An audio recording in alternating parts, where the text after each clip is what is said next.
All right, welcome in. We've got ourselves a game number 5 here tonight in the Western Conference playoffs as the Minnesota Timberwolves trying to get back to Dallas for an all-important Game 6. Now, will they or won't they? That is going to be the big question we're going to look at here today. Double R1L, Steve Merrill in the house, ready to go here in this all-important Game 5. And Merrill, it's been an interesting series thus far here with Dallas taking the first 3 games.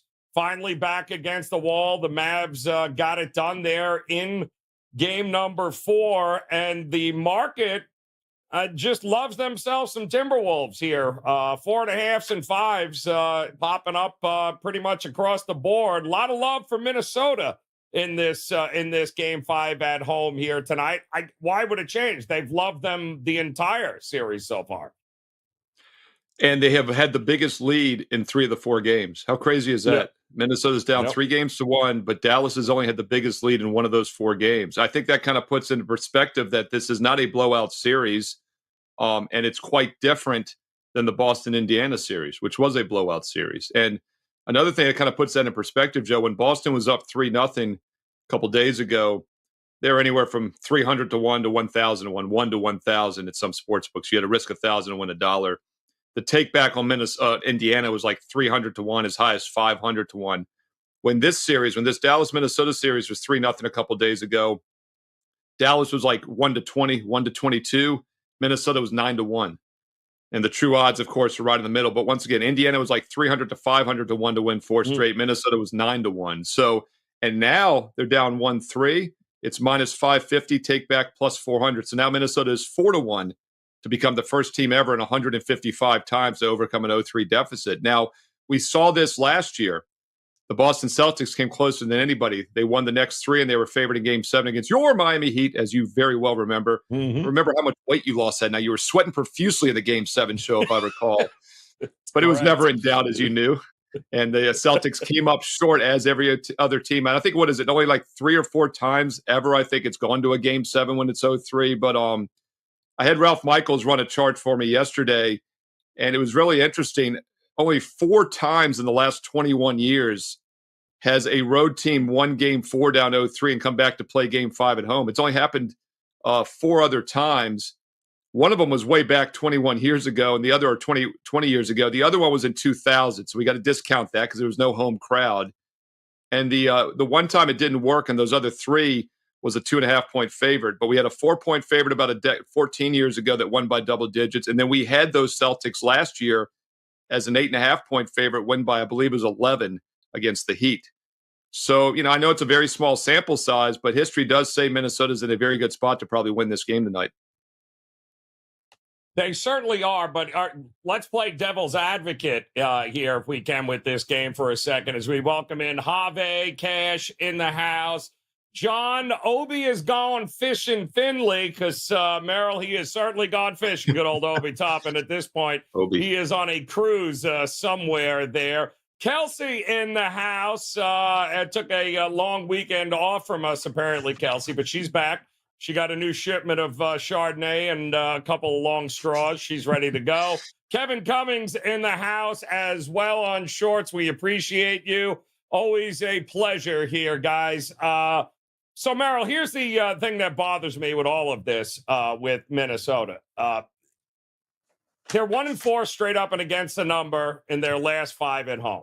They're even worse when they're more than a 3.5-point favorite in the postseason. I think they're 1-4 at home in this postseason. In the meantime, much like the Dallas Stars here, the Dallas Mavericks, 6-2 straight up and against the number on the road in these playoffs. They've won 4 straight. They needed Kyrie and Luka to not hit water if they fell out of a boat. They needed Lively not to play. They needed a whole lot of things to go very well on the offensive side for them. And we've had 3 out of 4 games that have been decided by 5 or less. What in the hell would I want to lay 4.5, 5 points in this game for? Well, the second injury we got to talk about. He's listed as questionable right now with the neck sprain on the NBA injury report. I saw him listed as high as probable on some reports last night when I did my standalone video. He did not play, of course, in Game 4. he's not a big name guy and he's not a scorer, but he is the down low defense. And Right. it allows Minnesota to get to the hoop more. So he really is the key element to this game, in my opinion. And it's an unknown element because, once again, he is questionable. It's 50-50 if he's going to play. He might give it a go. I think whether he goes or not, he's not 100%, and he probably Right. will be limited.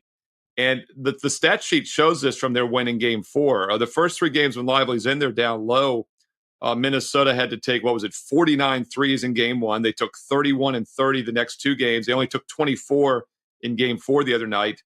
Also, let's not forget, yes, they lost the first 3 games, but Karl Anthony Towns was horrendous. 2 ways to look at it. Oh, it's a bad matchup. He's not playing well. Whatever. This guy's won the 3-point competition before, and he was shooting like 20-some% from beyond the arc. He was 4 for 5 in game 4. I think he will continue to shoot better. And with that said, once again, Minnesota's had the biggest lead in 3 of the 4 games. And yes, they lost both home games, as you mentioned, but they had a 9-point lead they blew in game 1, and they blew an 18-point lead in game 2. Dallas, by the way, never led by more than 3 or 8 in either one of those games. So this is an even series. Minnesota was favored for a reason when it began. And a lot of people were asking me in the video that I did, my solo video, I leaned towards Dallas in game 4. I didn't have a play the other night, but I said I leaned towards Dallas because teams up 3-0 normally sweep, and actually home favorites in that situation had a long-term running record. I had Ralph Michaels run that for me too the other day. The teams were 7-4 straight up in ATS at home in game 4 with a 3-0 lead. And if you think about that, it doesn't happen often because it is considered the weaker team. For them to win all 3 games, the first 3 is unusual. So I thought it was a good spot for Dallas. And I thought the momentum would carry them. The fact that Minnesota played hard, got the win, I think that changes everything now. The T-Wolves know this season is not over, and they're back at home. And yes, they haven't performed well at home, but they will have the energy of the home crowd. And another key element, Joe, that Lively might be out. They brought Max Kleber back in. He did not play well. And it'll be interesting to see what they do with him tonight, because I think they're trying to get him ready for the finals, but he was not ready in game 4. No, it's, I think the same thing with Porzingis eventually when we get there, too. They're going to have to figure out a way to get these guys to get their legs under them that haven't played in a while here. It is an interesting dynamic with him having played in that last game there, and how many minutes does he get tonight? But you still needed Luka, Kyrie, PJ. You needed a lot to go wrong for Dallas offensively, and yet you still only won by 5. I'll say this with the total as well, Merrill. 209, 210. We have seen the Mavs go up tempo and play with pace and urgency when they're on the road. Luka alone is averaging 31, 9, and 9 on the road here. It's interesting how they seem to slow it down a hair at home, but they have shown during the playoffs they like to play with tempo. And I think Kidd has even said they like to go up a little more tempo here, which will be interesting if that's the case. Is this still correlated, this whole game and series? Minnesota under, Dallas over? Where are we at this point in game 5?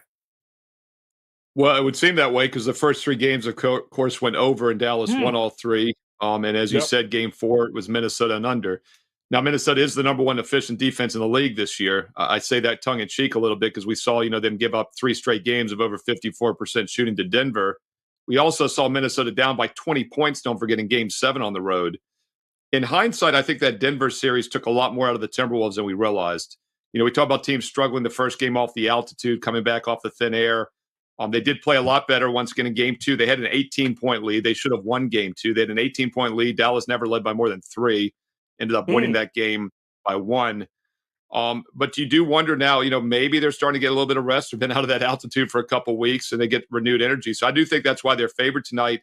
I still lean over in this series. I actually had best bets in games 1 and 2 over. Strong best bets from my clients at WagerTalk.com. Stayed off the total the last couple games because the odds makers bumped it from 207 up to 210, 209. My rescore model has actually slowed down in this series the last couple games.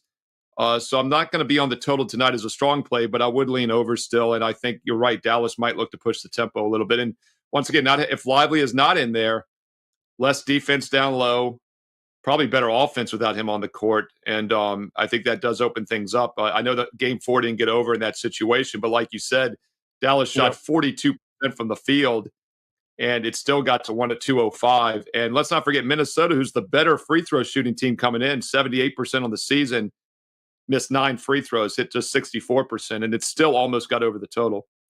Yeah, no, it's kind of gone according to what we thought it would go into, except for the fact that Dallas wins both games on the road to start the series. But certainly the correlation between winning, covering, and the total has certainly been there. Lord Farquaad in the house here tonight. Good to see you there. And Tom Murphy says Timberwolves win. It's going under here, which would seem to be certainly something I think we could all wrap our head around. But to the point of Dallas has seemed to have gone up tempo a little bit more on the road, and it's actually paid dividends for them because they are 6-2 on the road in the playoffs. So they seem to go a little more faster paced here. They made some adjustments though, Minnesota, right? So they've taken that looks like now you've got Doncic being covered by Anthony Edwards. It looks like McDaniels is on Kyrie. It's one game. Can we say that what a great defensive movement? It worked in the last game, but how much of that was the defense and the assignments versus just, hey, they didn't have it in that game 4, and it happens in a 7-game series, Merrill. Yeah, I mean, Kyrie still got a lot of shot attempts. He was 6 for 18, but what's interesting to me, he was 1 for 6 from 3. And I think the 3-point shooting is not necessarily defense. You just have on or off nights. But Kyrie's one of the best finishers ever in the NBA, and he was still just 5 for 12 from 2-point range. So I do think maybe you're onto something there about them taking him out of the game a bit. And I'd be hesitant with the Kyrie points prop. Again, we saw him underachieve really in the last couple rounds. And where he has to pick it up probably is with assists, rebounds. He only had 2 rebounds in the last game. Doncic, meanwhile, is on the injury report, by the way. He's on it half the time, as we know. I don't read anything into that. He just had a triple-double in the last game. But he was held to 4 for 11 from 3. He was just 3 for 10 from 2-point range. So 3 for 10 and 5 for 12. That's 8 for 22 from 2-point range. So I do think the T-Wolves maybe figured a little something out, and that would give you some hesitancy on the over. So the Minnesota team total over might be the safest play if you like a higher scoring game. Yeah, I was just going to get to that. See, what do we do with the team totals here?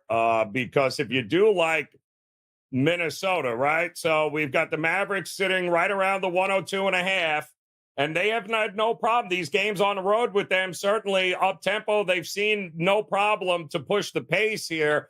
Are we really going to get Kyrie and Washington and Luka to shoot less than 33% again?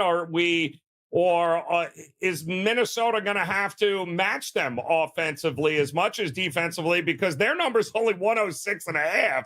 And it would seem to me like if you like the over, you probably like both of these team totals to go over here, Merrill. If anything we learned the first couple of games with Minnesota not playing its best offensively, if they have figured some things out, I don't see how the hell this game stays under here tonight or the team totals. Yeah, it's hard to make an argument for either team total under if you just look at this series. Dallas 108 or higher in the first 3 games, and they're at 102.5, 102 right now. The only game that stayed under was that game 4 the other night when they scored 100. And as I mentioned, they shot just 42% from the field, and they still got to 100. But Minnesota's been even stronger. Take that 106.5, 107. They've scored 108 or more in every game except game 4. They got 105. And as I mentioned earlier, they shot just 64%. They missed 9 free throws and still got to 105. I guess your concern with Minnesota team total over is that Minnesota is a better defensive team, might look to slow things down. But I haven't seen that so far. My pace rescoring model still shows some value with the over overall this season, using all the games these teams have played. Bumping it down to playoff numbers only, it's pretty much where it should be. But I also point out Lively's situation. And this is a good in-game opportunity or maybe a pre-game opportunity right near tip-off. Let's see if he's playing, first of all. And if he is playing, let's see how much he's out there. Let's see how he's moving. And that would get me more to the Minnesota team total over if Lively is limited or not playing, because once again, that takes away a defensive presence down low. Yeah, no, we got a couple of questions in the chat room here, Merrill. I'll start with Kelsey, who once again kicks it off. Serious question, wanted to know if we were wearing any pants. I'm wearing my autographed WagerTalk thong. I'm not sure you're wearing anything, Merrill. And just don't ask us to get up. Oh, don't do it. Don't do it. Football. Oh, no. Oh, It's that time, man. No more terrible. tribe Oh, basketball. College no, basketball is over. We're getting ready for the football season. this And if is she'd caught me awful. a week earlier, I had to start. There we Well, go. He's not wearing pants. He's definitely not wearing pants. He's definitely not. Last week I had the Stars and Stripe bathing suit on, actually, and I was going to use that for the videos. But I should have, because 2 or 3 people commented on my videos, like, subscribe, comment below. I read all the comments. Yeah. That I was paralyzed from the waist down. 1 or 2 guys started running with that last weekend. They want me moving around. I was like, do these guys not understand I'm in a very tight window here and people don't want me to see the pulling the Tony Finn? If you want to see what it's like watching me move around, watch some Tony Finn videos and you will see. And you can compare the two and let me know which one you prefer. But there's a reason I'm functional. It's just I'm not moving around. I mean, it's like this box is very tight, right? You don't want me to be over here. Can't go Joe one way hates or the this. other. No, we can bring you. We can bring you back. There you go. Now you can dance around. You can go. You can go footless. You can be all sorts of fancy free here. Now we'll just keep it on that shot for you here. We do. Shout out to Russell in the house now as well. Picks and Chicks is in the house. Nice to see you here along with Big Daddy also. I don't want to forget anybody there. Italian Dragon says Mavericks +5. Loves that. Mavs in 6. Reek in shorts there. Having it out in Pretentious Prodigy. What up, fellas? Loving the NBA tip-off show. We appreciate you guys hanging with us. Don't forget, thumbs up if you could when you have a second there. We had talked last game. We had Teddy on a couple of days ago, game 4, Merrill, and the consensus, I think with the chat, the consensus with Teddy and I were, listen, if you were going to back Minnesota, back them early. First half, first quarter, expect them to come out back against the wall, a real desperate nature. And they were getting a half a point. So if you backed Minnesota early in the first half, congrats. Because it was tied 49 apiece here.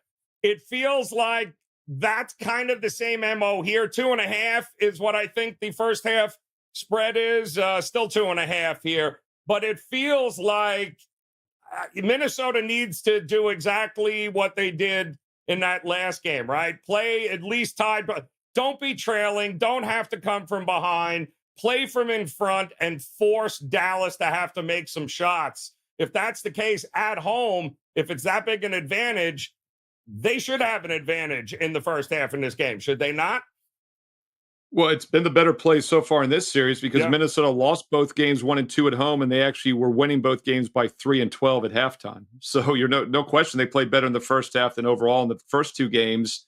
And game 3 at Dallas, they were down by 8, and they ended up losing by 9. So you were slightly better, I guess, in the first half. And then the last game is tied, as you said. They pulled ahead and outscored them by 5 in the second half. But the first 2 games at home in this series, they were winning and covering basically both, and they failed to win outright in either one of those. So it would make sense. Yeah. No, the first half is not bad if you like, or if you think Minnesota is going to be coming out hot and coming out swinging, which they're going to need to be here, folks. So they're going to have to continue that momentum early and often in here. There was some that thought, like, listen, this is not the end of the world for the Mavs, right? Even if they were to lose that game. But I could counter argue that, Merrill, that what in the hell, the Mavs know the longer this series goes, the more pressure it becomes on them, right? I mean, Kyrie and Doncic and company, they know, listen, it's one thing to lose game 4. You didn't sweep them, but you don't want this thing going. I hope it goes 6 because I have over 5.5 in the series beforehand, Merrill. It's what we played before the series started. So it would be nice for the ticket if we were able to get to a 6 game. But if I'm Dallas, that's the last thing I want here, Merrill, isn't it? Oh, yeah. I mean, and with Luka being on the injury report, I saw some people comment on my video earlier that they might sit him tonight. I was like, there's no way he's sitting. And I go, first of all, if they win this game, he gets 6 days of rest. And if they lose this game, he's only going to have 4 days of rest. And if they have to go to game 7, he's only going to have 2 days of rest. So, there's a lot of urgency for that reason, more so than ever since Boston swept. So they're sitting there waiting at home. And Dallas is going to have to travel to Boston. Game 1 is in Boston, regardless who wins this series next Thursday night, a week from tonight. So, Dallas wants to win just as much as Minnesota. I do think the home crowd could spark them early, so the first half makes sense. And just some math to put in perspective that, minus 500 take back plus 400. True odds are saying 18%, and I think that's spot on because Yep. Just using the money line tonight, minus 190, take back plus 160. That means Minnesota has about a 64% chance of winning straight up tonight. If they win tonight, win in Dallas, it'll probably be at least 65% in game 7. They'll be a bigger favorite probably. So the 2 home games alone are like 41% to win them both. Say what, maybe a 45% chance to win as a small dog in game 6. It comes out to 18%. So the futures market is spot on. I know it might look strange to see a team down 1-3 at only 4-1, but yeah, this series is not over. And you would think that a young team and an inexperienced team like Minnesota would be done. You also would think they wouldn't do well on the road, and that has not been the case. They won more games at Denver than they did at home, and that's been the case in this series as well. So tonight's a big game for Minnesota and Dallas, and I think the Mavericks realize that. Yeah, no, there's no way the Mavs want anything to do with a game 6. So I would absolutely anticipate maximum effort from them as well. And what is your thought, Merrill? As the longer a series like this goes, does it favor defense? Does it favor offense? Because it only took Minnesota and Chris Finch 3 games and 3 losses to figure out maybe we should mix up what we're doing defensively here and maybe drop back Gobert a little bit, and maybe we should put Edwards on Doncic, who's not going to run by him, and maybe put the longer, lengthier McDaniels on Kyrie and see what happens. But Jason Kidd's got to make that move here tonight, right? He's got to counter that chess move. So as the series goes longer, does it favor defense? Does it favor offense? What do you think? What do you think happens here? I think it definitely favors defense, and that's another reason Minnesota's still in this, because they are the better defensive team. And, historically, game 6s and 7s have been pure unders, about 60% unders on the blind. And we'll talk more about that if we get a game 6 or 7 in this series. So that tells you that game 6s and 7s are defensively oriented, and that makes sense. Elimination games in general, the defense comes out. And, oh, by the way, let's not forget game 4 was an elimination game, and it went under. So that's not a coincidence either. And I keep talking about how Minnesota's the number 1 ranked defense all season. And I say that tongue in cheek because they allowed Denver to shoot, those 3 straight games from the field. They allowed 54, 57, and 55%. Well, let's not forget the next 2 games after that, game 6 and 7, when they were facing elimination for the first time this postseason, they held Denver to 30% and 41% on the road. And look what they did in their other elimination game the other night. They held Dallas to 42%. So the 3 times the T-Wolves have faced elimination this postseason, that number 1 defense is allowed 42% or less all 3 times. So I do think there's something to that. I like what you said about the matchup changes, and that's why I'm staying off the over tonight. I was on the over in games 1 and 2. I've been leaning that way since, but I do think Minnesota's made some defensive changes, and they are the best defensive team in the league. They have the defensive player of the year. That's another reason this series is not over.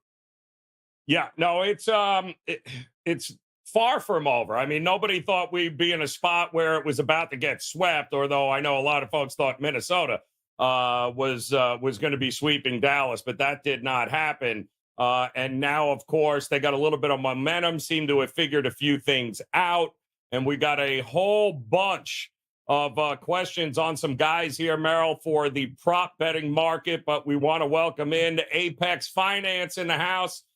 Joining us in YouTube Shorts here. Welcome in, my man, Johnny Myers. We'll get to Luka and his props here for a second. Keep it real, Diamondbacks versus Mets. Oh, Danny, wrong show, but we will have an answer for that game here in just a minute. Also, Michael wants to remind everyone, Merrill, that it was Scott Foster as the ref in the last game. Great point. I just wanted to bring it up. I just want to throw it out there, and that is absolutely correct. With that here, I don't know who. Do we know who tonight, Merrill? We've got on. Let's see here. Kevin Scott, Mark Davis, and Gold. Right? Is that who's in? Yeah, I saw that too. I'm neutral on Davis. Let me point out something about Scott Foster, obviously known as the extender. And yes, on the surface, if you looked at the general box score, you'll see that Minnesota had a 25-21 free throw edge. But if you dig deeper, it's pretty strange. And I guess he can't control the other officials. I'd like to go back and see how many Foster actually called on each of these guys. But Towns fouled out with 6. Gobert and Edwards each had 5. So their top 3 players all almost fouled out. One of them did. But then again, I don't know how many fouls Foster called. I'm not that much of a conspiracy guy where I felt like going back and digging through the notes. But I did think that was pretty interesting. Yeah, Big Daddy got the point, though. Mark Davis, definitely Mr. Underdog for sure. in this one here. Shout out to Rich Lock 21 on IG, doing a little day drinking, hanging out. Wants to know what we all think about the Mavs getting 4.5.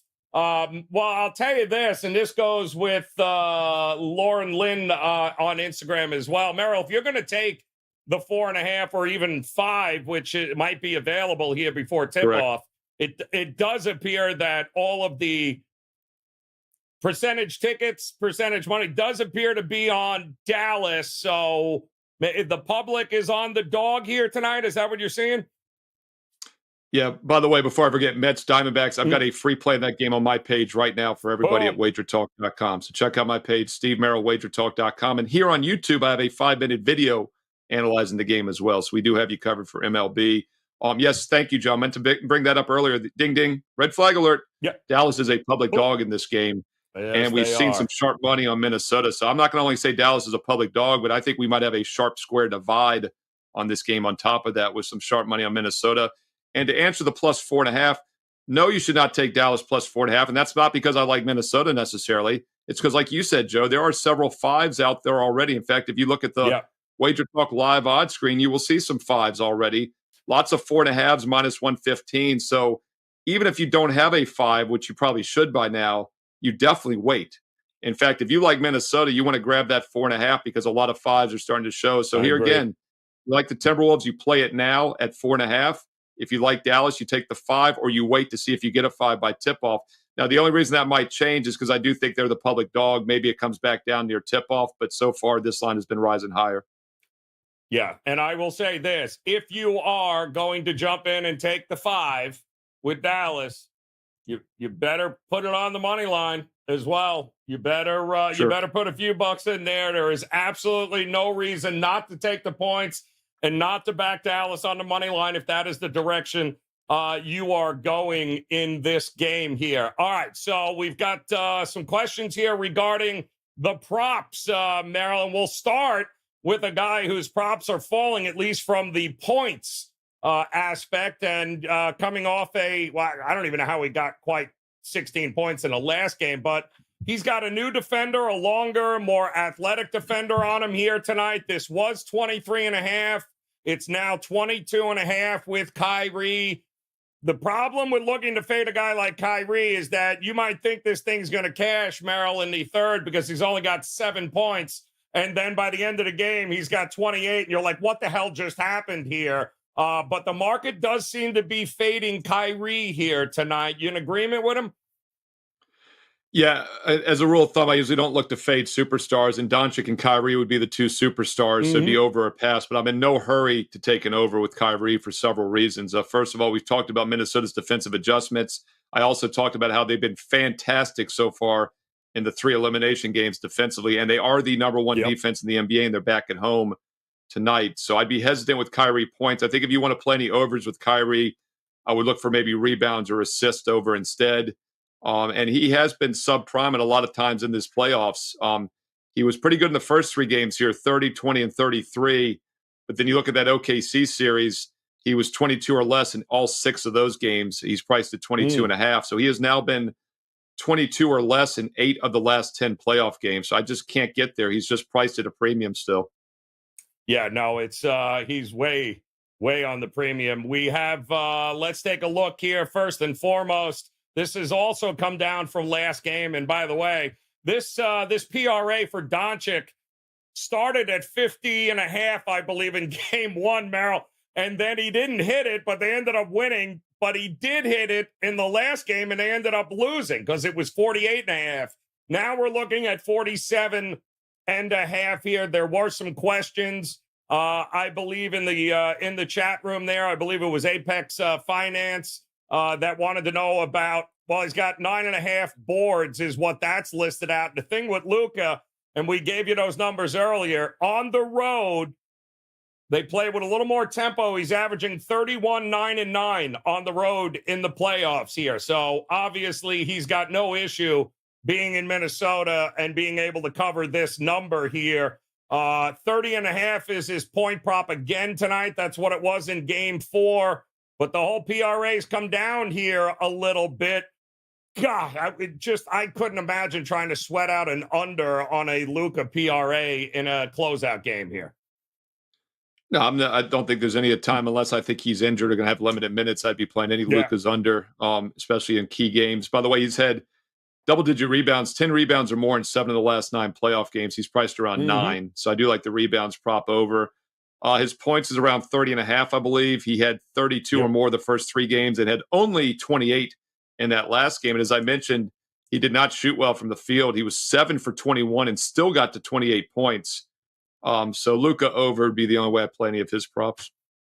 Yeah. Next up, we've got Karl Anthony Towns here tonight. 19.5. It was 20.5, Merrill. In the last game here, it's back down to 18.5 in the last game. It's now come back up here, 19.5 in this game for Towns. And I'm with you. The whole foul trouble thing was crazy between Karl Anthony Towns, Edwards, Gobert.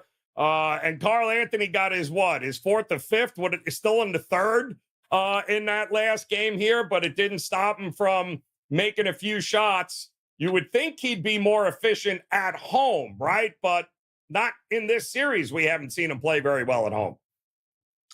Yeah, I liked him over in game 4. I mentioned it for free on my video the other day on Tuesday, and I mentioned it again in my game 5 video. And he went over despite, as you said, playing with foul trouble, had only 29.5 minutes.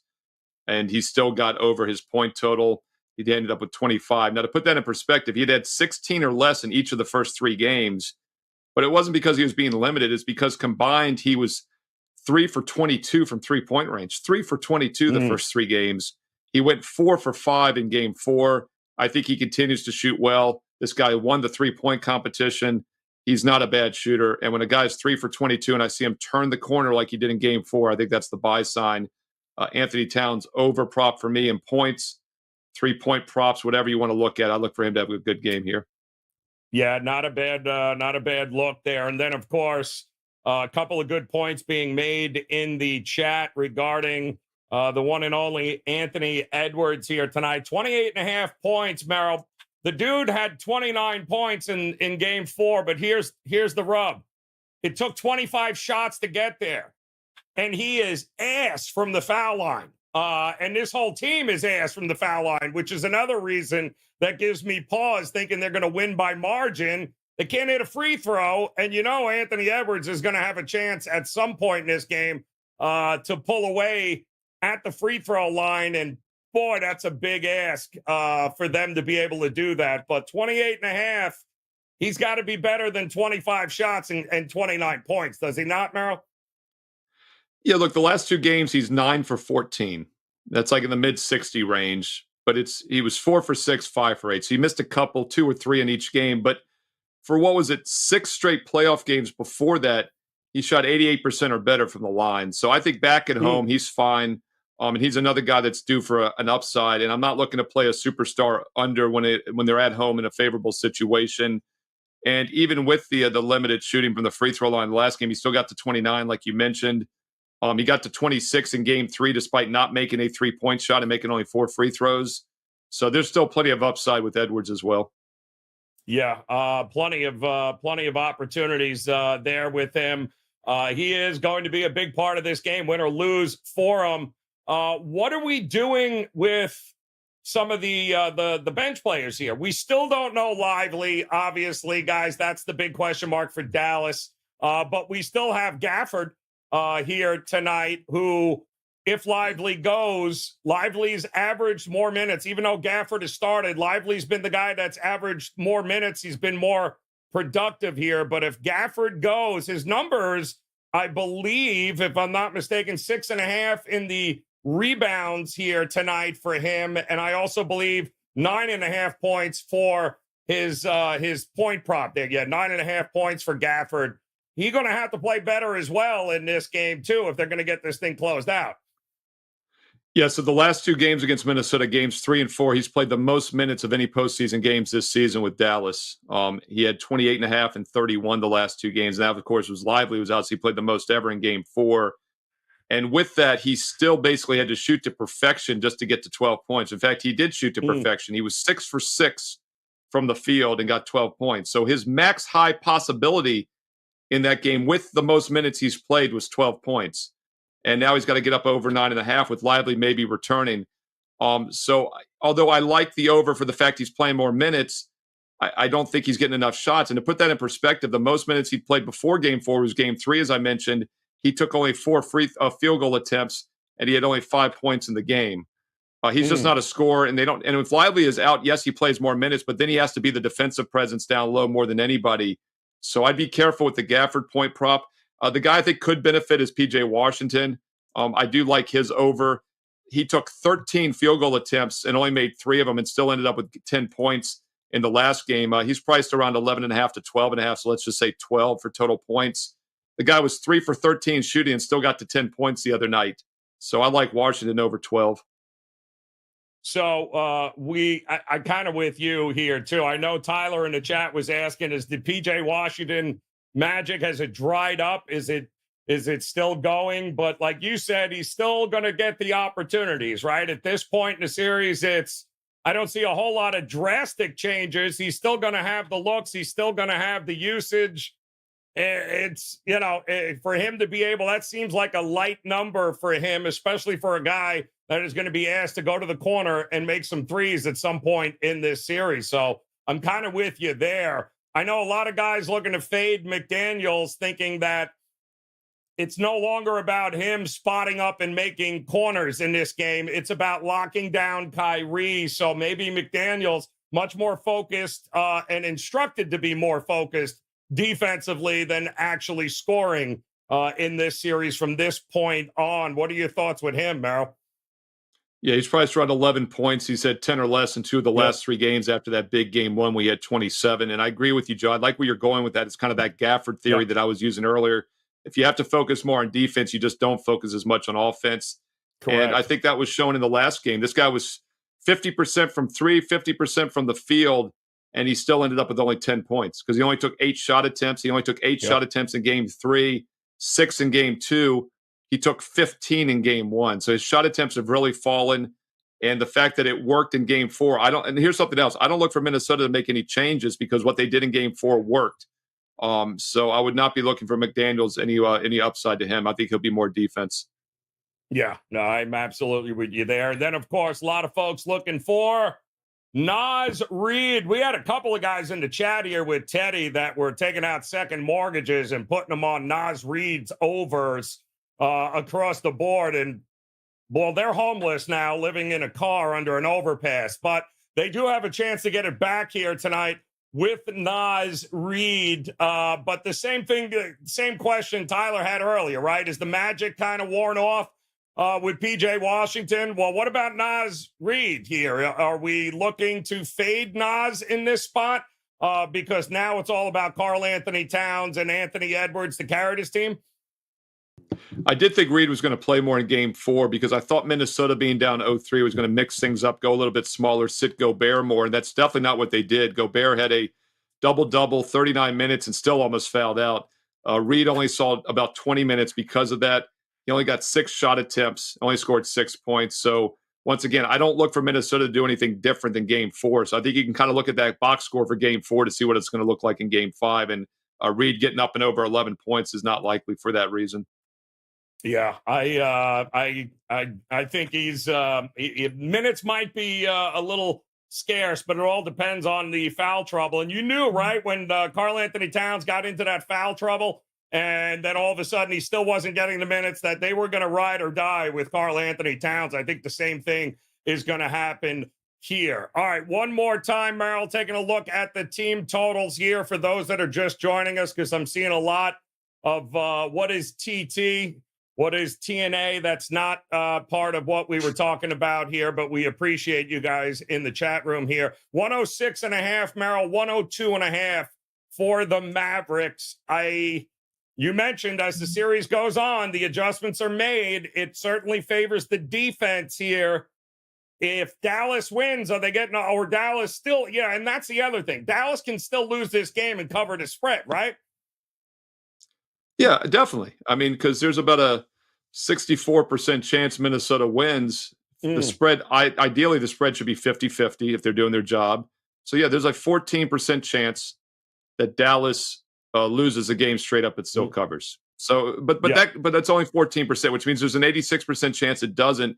So I like what you mentioned earlier, Joe, and I've always said this with the NFL and the NBA. When you're playing an underdog, you should be sprinkling part of it on the money line.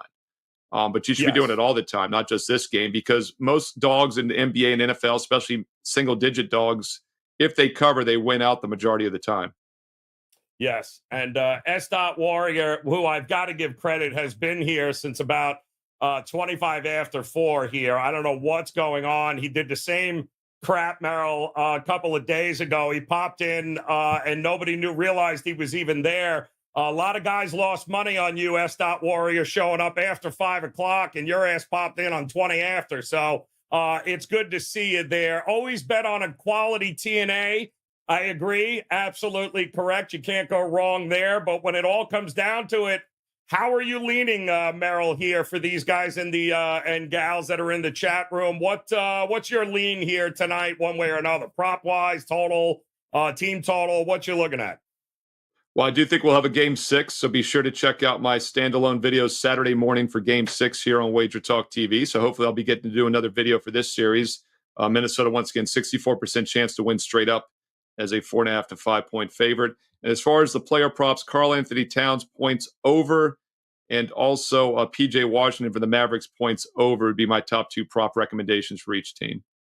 Yep, there you go. All right, if you want to get spicy, I don't know, taking the Mavericks to win the first half at plus money, not a bad look. Not a bad look at all. If Kyrie and Luka come out, they have not been a great first half team in the playoffs. I think if you are backing Dallas, you need to see some effort early and often. And I think you'll know if Lively goes. I think you'll know a whole lot about what you're going to get from Dallas tonight early in this game. So there you got it. Plenty of different ways to be able to show up here tonight. Cash a few tickets. Why bet the NFL and NBA lines are so sharp? Why bet them in the first place? Well, do you like money? What do you think, Merrill? Well, they are sharp, but you get to choose which ones you bet and when you bet them. And, look, the NBA during the regular season, I've averaged maybe one play every other day.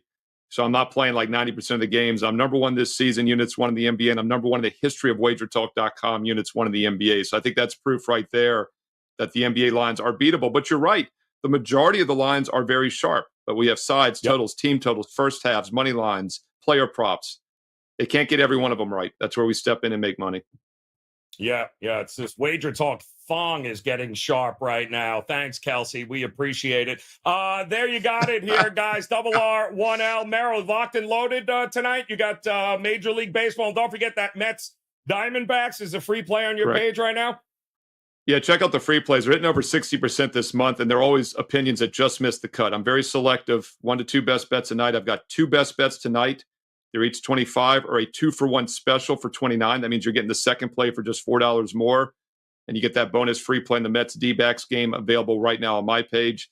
And while you're there, check out that summer special.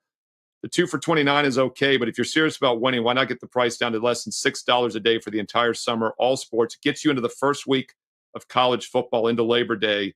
Works out to about $3 a play for this entire summer. Check that out right now. Steve Merrill, WagerTalk.com. Picks and chicks are the thongs in the merch section. I nearly pissed myself. Outstanding stuff across the board, guys. A life in Vegas. RJ in the house. Reek here. Glava, thank you so very much. Catch you slipping. Big Daddy Russell, you guys, fantastic. I hear you, Julio.